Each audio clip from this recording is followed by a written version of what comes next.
In this video, I would like to show you how to deploy a parcel fabric on an enterprise deployment.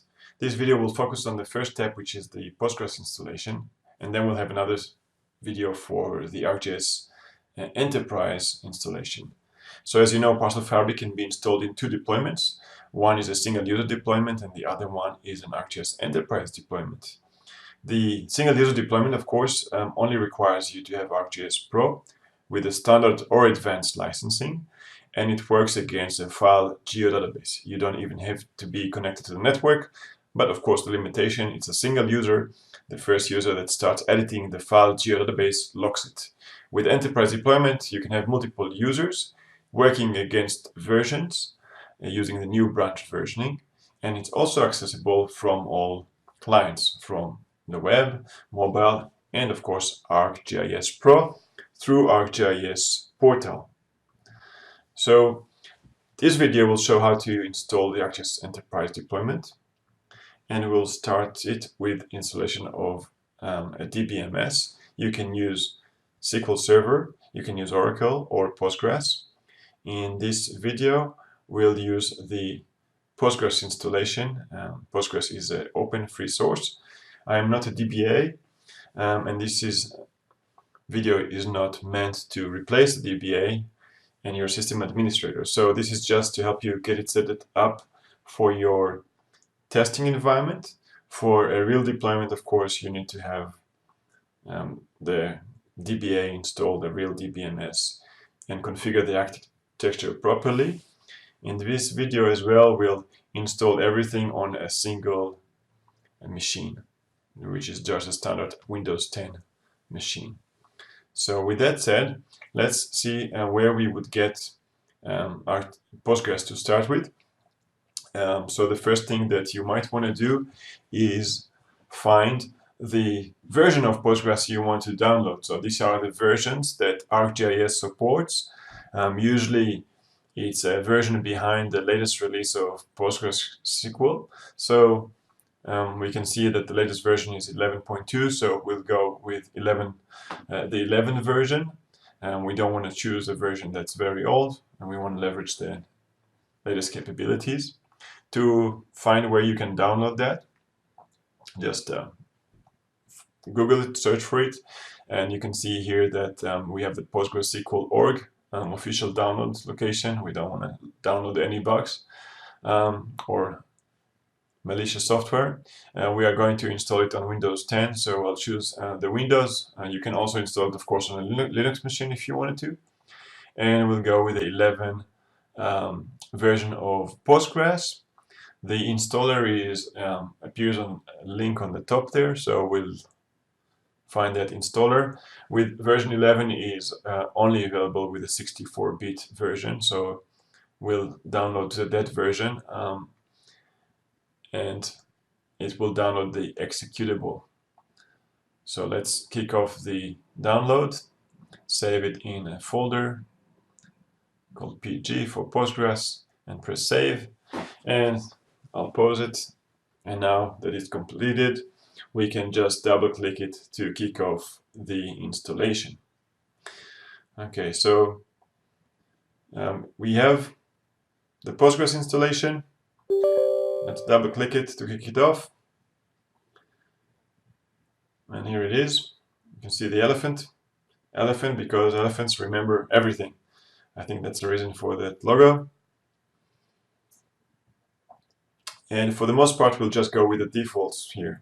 So I'll go a bit over those, but we'll just press the next button many times. So we'll go with the default location for the installation, which is in program files. Here you have a few options. Tech Builder has basically kind of a post-installation pop-up that lets you install more extensions to Postgres. I'll just uncheck that one. We don't need that.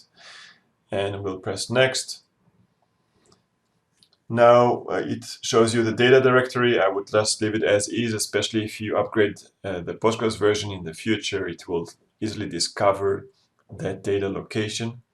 So we'll just press next, and now we have to provide a password for the Postgres user. So there's a user called Postgres, that's the administrator, and we have to come up with a password. Don't forget that password. We'll use it again when we create a geodatabase. So make sure you remember that password. We'll go with the default port, with the default locale, and just press finish. And I'll pause it, and it will install, and there it is. Installation is complete now, and we can press the finish button to finish it. Now, there is another file that you need to include and install after you install it, called the st_geometry.dll. This is with ArcGIS Desktop. It's part of the installation. You will find it in a folder called Database Support in Resources. That's if you have ArcMap. It needs, of course, to match the installation of your software. So we use Pro, so you want ST geometry that matches the Postgres version and so on. If you don't know, call tech support and find the right ST geometry. If it's the wrong one, of course, you will see an error message. So that's not a big deal. So we'll basically need to copy it into the installation folder, into a folder called lib. So just copy paste that. Again, so we need administrative rights, but it's not taking effect yet unless we either restart the computer or restart the service. So let's just go ahead and restart the service and find the services directory, and then we have to find the Postgres service. So just type P to find it easily. And here it is, and now we can right click and say restart. So now that restarts and the ST geometry DLL takes effect, which allows us to connect and create a geodatabase, which is our next step, to create a geodatabase. So we finished the Postgres installation. The next step will be to create a geodatabase. Before we do that, let's make sure that others can also connect to our geodatabase once we create it. So there's another file under the installation 11 data called pg._hbaconf, which basically configures who can connect to it. So this is our security settings. So this is the file, and it basically specifies what type of IP addresses you allow others to connect to. Usually, for me, if it's people within the same network, internal network, it's fine.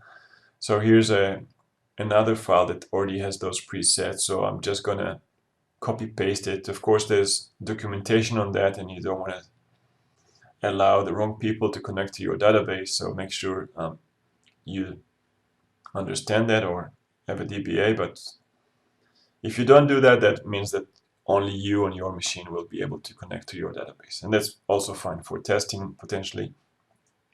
But if you want to impress your boss, make sure there's a few zeros there. That means everybody on your LAN network will be able to connect to your database. So now that we copy pasted the settings and we saved the hbaconf file, let's go into ArcGIS Pro. It's untitled. Okay, so the next step is to create a new geodatabase. So we'll just look for the geoprocessing tool called Create Enterprise Geodatabase. We'll specify the right database platform, in this case, of course, Postgres. And the next thing is the name or the IP of the machine you just installed your Postgres, in my case, Bar-Maor. The database name is the geodatabase name you'll see in the dropdown when you connect to it. So I'll just call it Cadastre here. The user, we didn't change that, it's still Postgres. Now is the time to remember that password you typed in, so I'll retype that password, which will allow me to create the geodatabase in the Postgres installation. We'll provide an SDE password. You can probably guess what my password was. It's 3 letters. And now we'll find the license file. So it's license file provided from Esri, the server license file, and we'll specify that and press run. That will create all the necessary tables that will make a geodatabase. And once this finishes, the next step will be to actually connect to it. So let that finish. Okay, so it finished creating a geodatabase successfully, and you can see the green mark. And now is the time to actually test it. So let's try to connect to that geodatabase that we just created. So we can close the geoprocessing pane, go to database to add a new database connection. And we can Postgres, the name of the instance, the machine is Bar-Maor, the name of the user, STE, password you can guess for now. And in the drop down here, you can see that you see the database name you created, and that is great to see, successful. You can press OK. If you want to quickly test it, you can just right click and create a quick feature data set to make sure everything went successfully, correctly. So let's just create one. And now we're creating it as the SDE user, right? So that was successful, that's great. But in order to load data and to publish the data, we want to use other user names. So let's create some new users. So you can just type in the search in the user to find it, and you can see the first thing is create database user.